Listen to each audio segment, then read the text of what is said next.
This is the most important video I have ever made. If you have decided to welcome a new puppy into your home or have recently, please watch this video all the way through. I'm going to show you how to create the best possible environment for you, your family, and your pup. It can be a very challenging time, but if you implement these things, you will have a great start and a solid foundation to creating an unbreakable bond with your new companion. I can't provide as much detail as I would like in a less than 10-minute video, but I will provide effective training methods that are crucial, especially when you first bring your pup home. We will review the most crucial elements to get this transition off to a great start. This will allow you to establish the foundation for an unbreakable bond. More importantly, I will tell you the one resource that helped me more than any other in my experiences with raising a puppy. No sales pitch here, and I am not sponsored, nor do I receive any financial gain from mentioning this resource. It changed everything, and helped me to create a bond with my dogs that I had not experienced prior. I just wanted to help you too. Did you know that millions of dogs are abandoned each year? Getting a dog is a wonderful decision.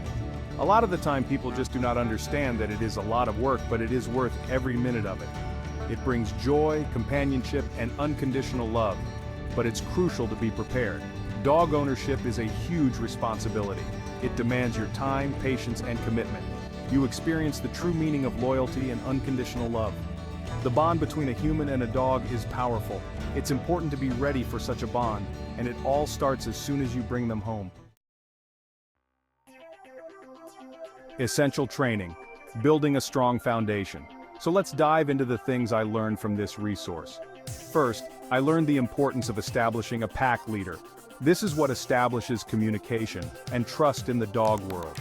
We must understand that dogs are pack animals. We also have to understand that a dog not only wants a pack leader, but they need this to feel secure. If they do not get this, then they will assume this role. Being the pack leader does not mean harsh treatment.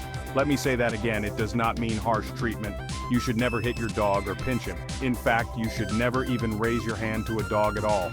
If you must, and only when necessary, you can grab the scruff of the neck, provide a slight shake, and issue a strong no command. That is all a pup will need. This is what the pack leader and the mother of a littler of pups does and is highly effective. So what would warrant us to do this pack leader method? Aggressive behavior toward another animal or person. This can also be used during potty training, but only if seen eliminating at the time you are present, never after the fact. More on this in the next chapter. Remember, we never hit a dog or scream at them. It creates fear and confusion and is not effective at training behavior. Socialization is equally important. Expose your dog to different sights, sounds, and experiences from a young age. This prevents fear and aggression later in life. Remember, training is an ongoing process. It strengthens your bond and ensures a happy and well-adjusted companion. Patience and understanding are your greatest tools. See our video on socialization in our playlist for more in-depth information on how to do this properly. Mastering the basics, crate training, housebreaking, and commands. Crate training provides a safe and secure space for your puppy. It is like their own little doggy den. It aids in housebreaking and prevents destructive behavior when you're away. Introduce the crate gradually by placing a toy in the crate while the door is open. Let them come and go so they can get used to the crate, maybe even a treat every now and then. Praise them when they go in and make it a positive experience. Make it comfortable by putting in blankets, have good airflow to keep them cool or warm depending on the environment. Feeding your pup at the scheduled intervals inside the crate is also a good idea. It is crucial that you do not leave your pup in the crate for extended amount of time. Encourage your pup to go into the crate with a toy, and positive vocal praising for nap times, feeding times, and bedtime. If you must be away, and the pup would be unsupervised. Remember, do not leave the pup in the crate for an extended period of time. If you can't get back to them in a reasonable amount of time, have someone else let your pup out for a potty break and playtime. Lastly, for crate training. Your pup is probably going to cry during their first couple of nights with you. This does not mean you are doing anything wrong. We have to remember they are used to being surrounded by several other litter mates and their mother. Crying is how they get her attention. If this happens, then a sharp hand pat on top of the crate with a stern no command is okay.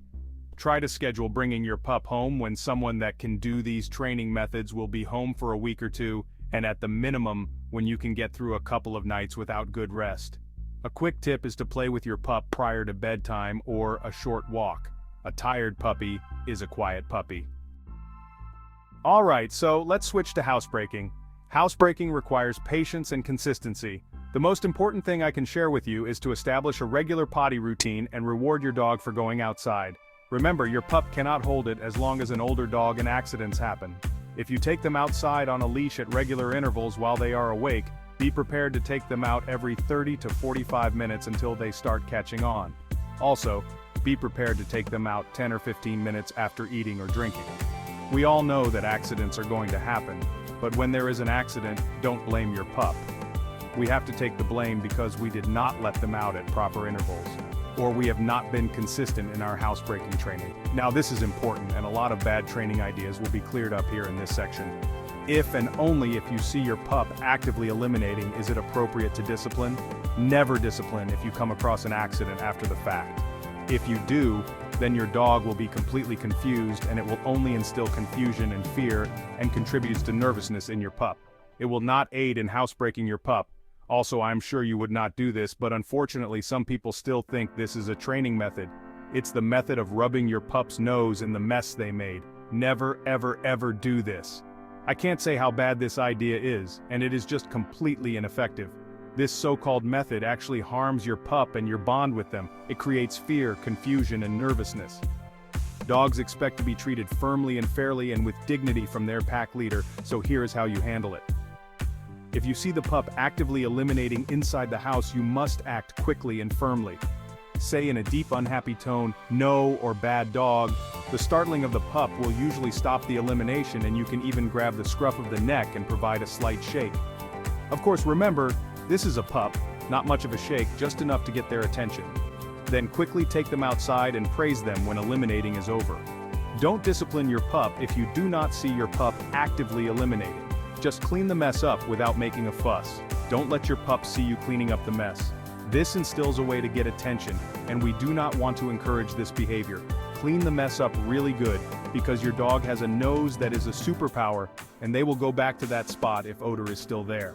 When you take your pup out for potty breaks, you can begin using a command like "hurry up" or "potty." Your pup will begin to associate this command with, "It's time for me to go potty." This can help greatly on road trips, or when you need your pup to go and not just smell around. Okay, now let's switch gears and go over some basic commands. You need to teach basic commands like sit, stay, come, and down. These commands provide structure and improve communication. They can also prevent dangerous situations. Remember, training should be fun and rewarding for both you and your dog. Keep sessions short and positive. Celebrate even the smallest victories. Teach your dog to wait until you say okay or whatever command you want before they can start eating. Sounds a little too authoritarian, but this helps to instill discipline. This will help establish a foundation for more advanced commands, such as recall and off-leash commands later. Don't worry, your dog does not mind. Remember, they need a hierarchy. Also, this will help with your next command, which is when they are crossing a door threshold. Use the command wait or hold. This helps you gain control over your dog prior to entering a door or when someone comes over. Also, this helps to instill control when and if situations get a little chaotic if out in a busy environment. A lifelong commitment, embracing the journey of dog ownership. I promised I would tell you about the best resource I have ever found on raising a well-adjusted and happy dog, and creates a great foundation for an incredible bond with your pup. This resource is the book titled The Art of Raising a Puppy by the Monks of New Skete. I cannot recommend this book enough.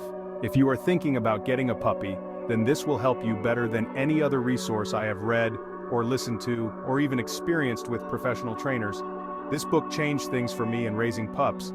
The book was written a few years ago, but it is timeless. There is so much more than what we have been able to cover here in this video. The book goes into great detail on your body language while training, when and when not to stare your pup in the eyes, vocal inflection, and all sorts of other very important information.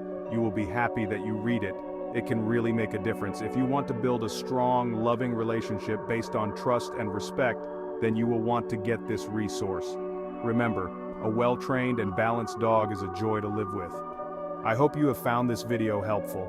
Please share your thoughts and advice or questions in the comments section. We appreciate your comments, and they will also help others. Please subscribe to our channel so we can continue to bring you content. Thank you for watching.